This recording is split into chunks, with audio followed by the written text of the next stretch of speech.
Assalamualaikum warahmatullahi wabarakatuh. Bagaimana asal kejadian manusia?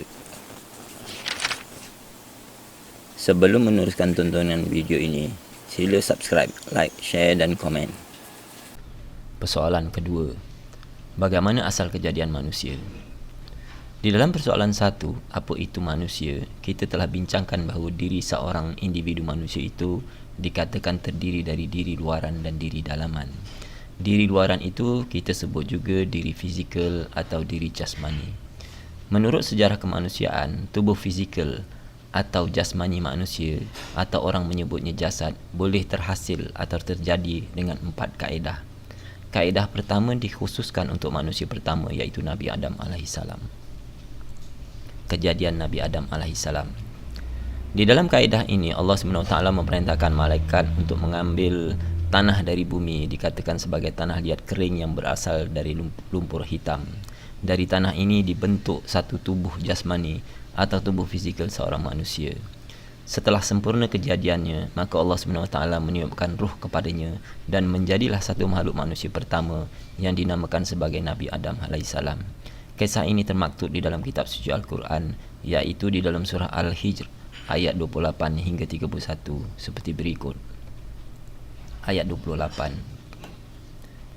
Dan ingatlah ketika Tuhanmu berfirman kepada para malaikat, sesungguhnya aku akan menciptakan seorang manusia dari tanah liat kering yang berasal dari lumpur hitam yang diberi bentuk. Ayat 29.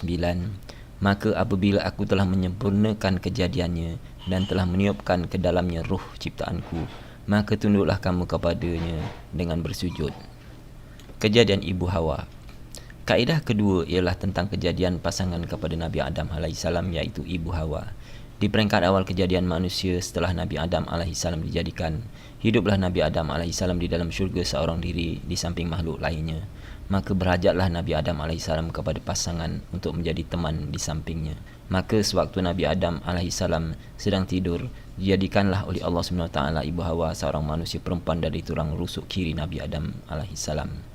Kejadian Ibu Hawa ini berlainan dari kejadian Nabi Adam AS sendiri. Maka Ibu Hawa menjadilah manusia kedua yang dijadikan oleh Allah SWT dengan caranya yang tersendiri. Dari Nabi Adam AS dan Ibu Hawa inilah kemudian berkembangnya makhluk manusia di atas muka bumi ini. Kejadian Nabi Isa AS. Kaedah ketiga tentang kejadian manusia ini dikhususkan kepada Nabi Isa AS. Menurut nukilan dari kitab suci Al-Quran di dalam surah Maryam ayat 29 hingga 22, Maryam pada suatu ketika diziarahi oleh malaikat Jibril AS seperti berikut. Ayat 19. Ia, yakni Jibril AS, berkata, sesungguhnya aku ini hanyalah seorang utusan Tuhanmu untuk memberimu seorang anak laki-laki yang suci. Ayat ke-20, Maryam berkata, bagaimana akan ada bagiku seorang anak lelaki, sedang tidak pernah seorang pun menyentuhku dan aku bukan seorang penzina. Ayat 21. Jibril AS berkata, demikianlah Tuhanmu berfirman, hal itu adalah mudah bagiku, dan agar dapat kami menjadikannya suatu tanda bagi manusia dan sebagai rahmat dari kami, dan hal itu adalah suatu perkara yang telah diputuskan. Ayat ke-22. Maka Maryam mengandungnya, lalu ia menyisihkan diri dengan kandungannya ke tempat yang jauh. Setelah sampai ketikanya, maka lahirlah Nabi Isa AS dari kandungan ibunya Maryam tanpa kehadiran seorang bapa. Secara mudahnya, Allah SWT meletakkan benih suci Nabi Isa AS ke dalam rahim ibunya Maryam tanpa perantaraan seorang bapa seperti kejadian manusia lainnya. Kejadian manusia lainnya selain dari Nabi Adam AS, Ibu Hawa dan Nabi Isa AS adalah dengan perantaraan ibu dan ayah. Ia berasal dari benih bapa yang dimasukkan ke dalam rahim si ibu dalam satu proses yang dipanggil persetubuhan. Benih si bapa itu kemudiannya bersatu dengan benih si ibu yang kemudiannya menjadi janin di rahim ibu. Setelah janin cukup 120 hari, maka ditiupkan ruh kepada janin tersebut. Maka jadilah seorang manusia yang kemudiannya lahir ke dunia ini. Asas kejadian manusia sebegini ada ternukil di dalam kitab suci Al-Quran di dalam surah An-Najm ayat 45 hingga 46 seperti berikut. Ayat 45. Dan Allah lah yang menciptakan manusia berpasang-pasangan laki-laki dan perempuan. Ayat ke-46. Dari air mani bila sudah dipancarkan.